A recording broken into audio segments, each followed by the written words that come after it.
Hey guys, we are here today coming out of Ace Health Center Podiatry Clinic, and today we're doing a shoe review on the new Mizuno Rider 27. Now, one of the first things that I'd say about this shoe, just to start with, is it is a good looking shoe. I really like it. I like what they've done with the outsole, with the fades. The upper looks really nice. It looks comfortable. It looks as it should do. It looks impressive. So well done to Mizuno to making a good looking shoe just to start with. Now the upper on it, the upper's really nice. The upper's got a lycra type upper material that's really smooth, really soft.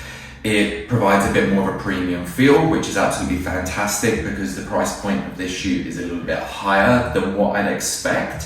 So we'll go on to that in a minute anyway. But yeah, the upper, the collar, really, really nice. It's nothing too over the top, which again, we wouldn't expect from this shoe. It's not a maximal cushion shoe. It's just an everyday neutral runner. So we've got just enough comfort around that collar area and through the tongue. The tongue's got a couple of layers with an extra bit of padding through it as well. Makes it really nice, soft, comfortable. We have got some gussets on the inside to hold that tongue into place, which I do really like. Shoes without it, I tend to put my foot into, and they do tend to crease up in certain areas, and especially ones that are thin and quite flimsy, but this one does a really good job of holding that tongue into that neutral position. We've also got this engineered mesh that runs full length of the rest of the shoe. Now, in terms of fit, I found the shoe to fit up very, very narrow through the forefoot, and I did find it cut across the outside of my toes quite a lot. So I'd almost say that you want to either half a size up in these shoes or go for possibly a 2E width, something along those lines. But it definitely fits up a little bit narrower through that forefoot than the average neutral shoe would. So fit-wise, the rest of the fit was really good. I felt nice and supportive, nice and controlled through the midfoot. But yeah, as I said, it's just through that forefoot and the shape of where it does cut in quite a lot.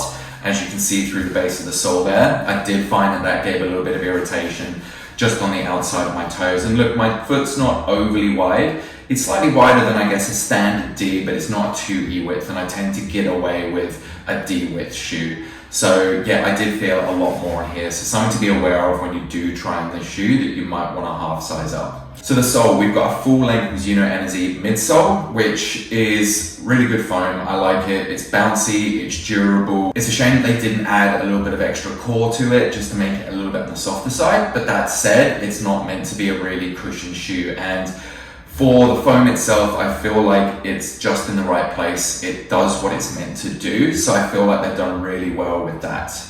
We've got the wave plate that runs through it, and again, that's changed up a little bit, but one thing that has surprised me is the amount of flexibility through that midfoot.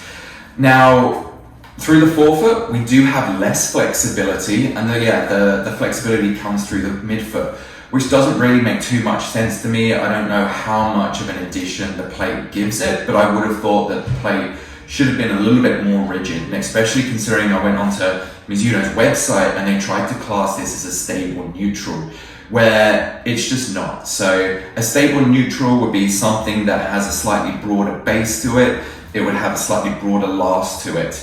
And this shoe is a neutral shoe, but it's definitely not a stable neutral shoe, which is a little bit of a shame. They should have just advertised what this shoe was rather than try and make a bit of point of difference that isn't in fact true. The outsole is really nice. We've got a good, decent layer of rubber just to make sure that it does last. They've done the big cutouts through the middle with the foam where that does add an extra bit of softness just through the back and also saves on a little bit of weight as well.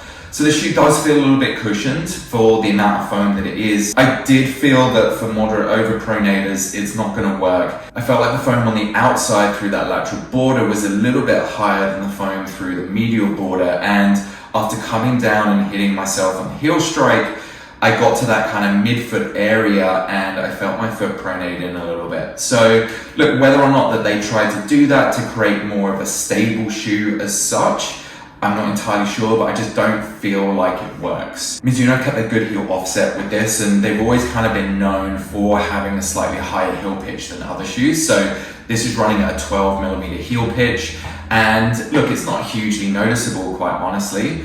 Every shoe feels a little bit different now depending on the density of foams, and that can offset and change the feel of the heel pitch. But yeah, I feel like a 12 mil doesn't feel like it's too high in this shoe. I like how Mizuno have had that point of difference with having a slightly higher heel height. I do feel like Mizuno have had a bit of a point of difference all along, just with having something that has a little bit of higher offset. So this has been a really good shoe to go for like people with Achilles tendinopathies or calf issues where you're trying to offload it, or even some plantar fasciitis type stuff where you might have a restriction in your ankle and need something with a slightly higher heel pitch.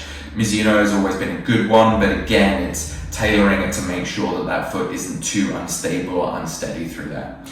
So yeah, look, overall, I think that the price point is the main issue with this. So they've gone for a $240 price point. Now, on a base level neutral shoe, I feel like that's a little bit too high. We've got the Asics Cumulus, for example, which is doing a $220. We've got Nike Pegasus, which is even cheaper, down at the $190 or $200 mark. And I feel like the Nike Pegasus is a slightly better shoe than this.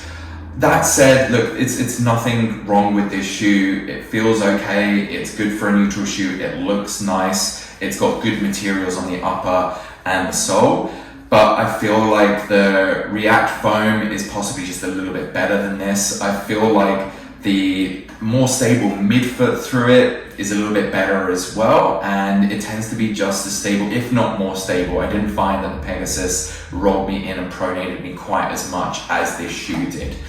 We do have a hard, firm heel counter around the back here, which obviously Mizuno are obviously well known for as well, to try and create that extra stability. But as we said before, like due to the foams and due to the way that the outsole is kind of offset, I don't feel like it provides enough stability for what they want it to be or what they've advertised it as, basically.